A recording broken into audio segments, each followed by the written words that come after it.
Әзірет Сұлтанның дүниеден өтуі.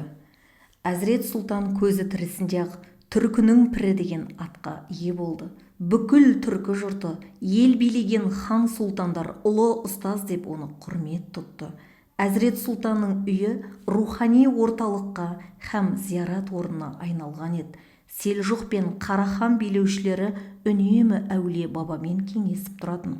Сырдария мен Әмударияны жайлаған Оғыз тайпаларының көсемдері де әзіретке сәлем беріп жиі келетін.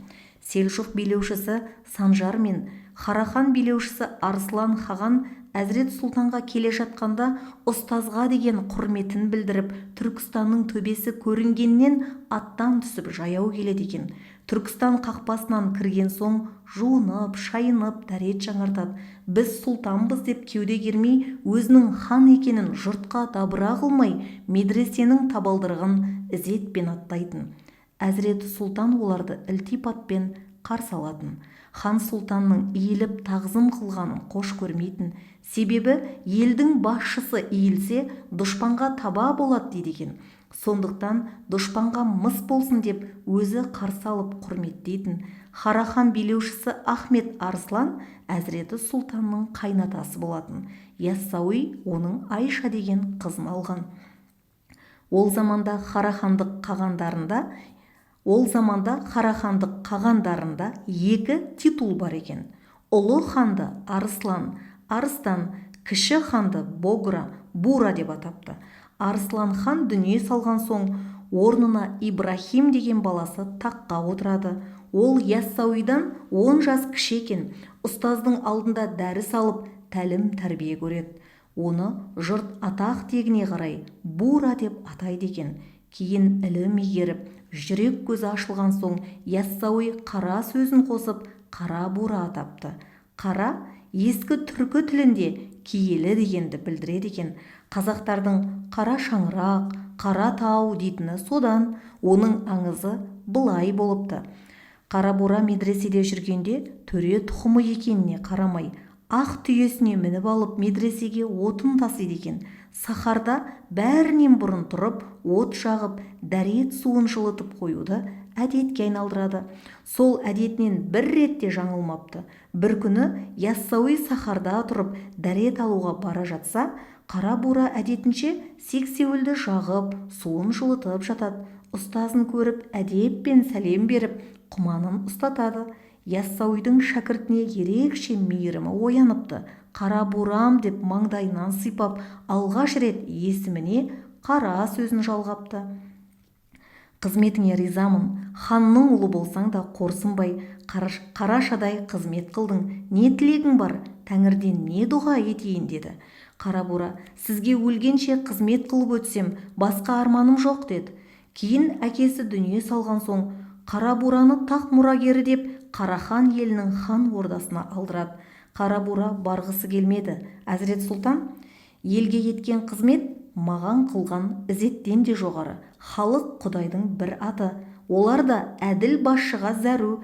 Сен тұрмақ әз пайғамбар да патшалық еткен еліне.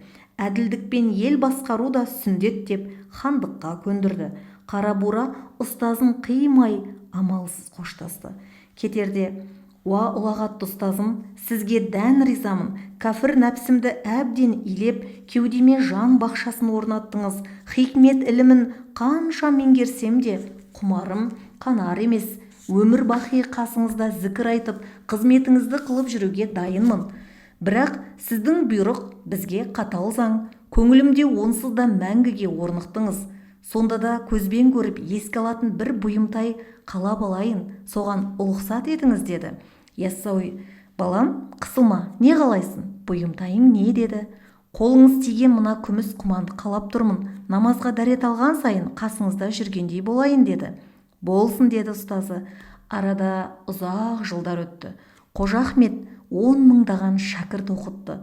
Ұлы дала көкірек көзі ашылған дәруіштермен рухани құлпырып тұрды. Дидар талап мүриттер шартарапқа тарап жатты. Кейбірі шет аймақтарға кетіп, сол жақтан ілім шырағын жақты. Бірақ амал нешік, өлім хақ, өзекті жанға бір өлімнің келері анық. Әзірет сұлтанның да ақтық демі бітіп, бақиға аттанар сәті тақады. Ұстаз төсек тартып жатып қалды. Шәкірттері бақұлдасуға түгел жиналды. Тақсыр, жаназаңызды кім шығарсын?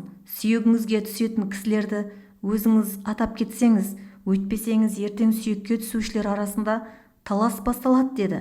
Әзірет сұлтан: Қарабура деген шәкіртім бар. Ол да Тәңірімнің түркі баласына берген бағы, топырақ сипатқа жеткен нағыз момынның өзі.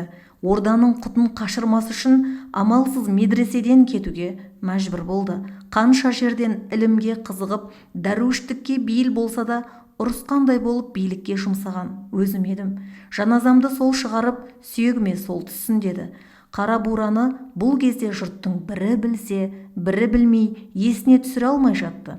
Әзірет сұлтанның кірпігі жабылып, жүрегі тоқтаған соң қаралы хабар ұлы далаға тез тарады.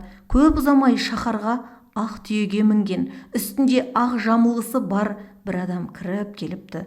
Түйенің қомына күміс құман іліп алыпты. Түйеден түсе сала өлеңдетіп жоқтау айтып медресеге жылап кірді.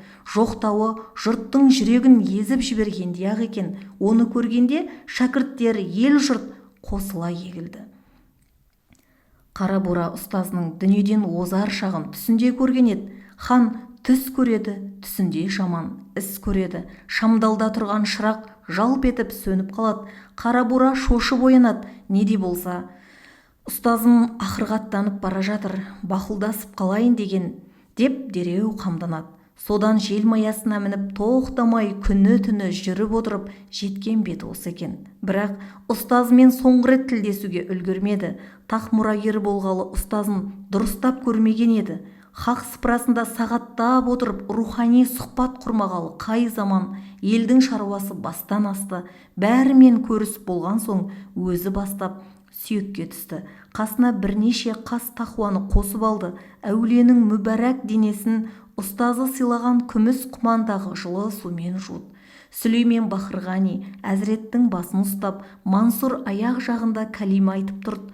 Данышпан Зарнұқи су құйып мәйітті жууға толық қатысты. Әзіреттің жаназасына алыс аймаққа тараған барлық шәкірті тегіс жиналды. Сонау Маңғыстаудан Шопан ата келіп жетті. Ол 10 отар қой айдап әкелген екен. Бәрін сойысқа жіберді. Ташкенттен Зеңгі баба келді. Ол сиыр айдап әкелді.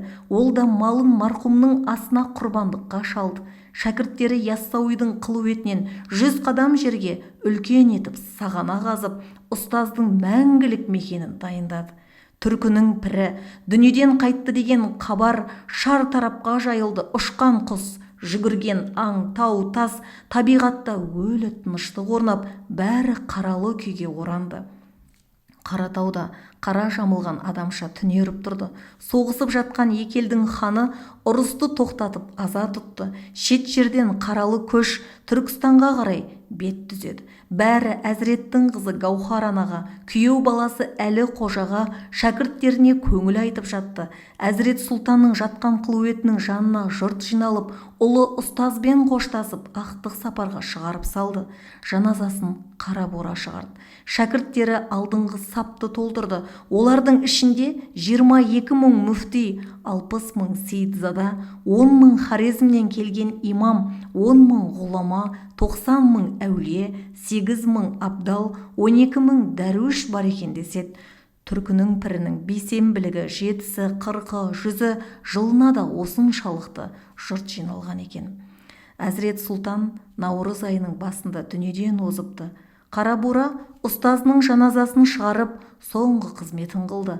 Әзірет сұлтанның жүзі өткенге дейін ешкіммен сөйлеспей, ұстазын үнсіз жоқтап, Құран хатым қылудан босамапты. Нөкерлері іздеп келіп хан сарайына қанша шақырса да қайта бармапты. 100 күндік асы берілген соң түйесіне мініп, Қаратауды бетке алып жүріп кеткен екен. Көргендер түйесінің қомында ұстазының құманы ілініп жүріпті деседі.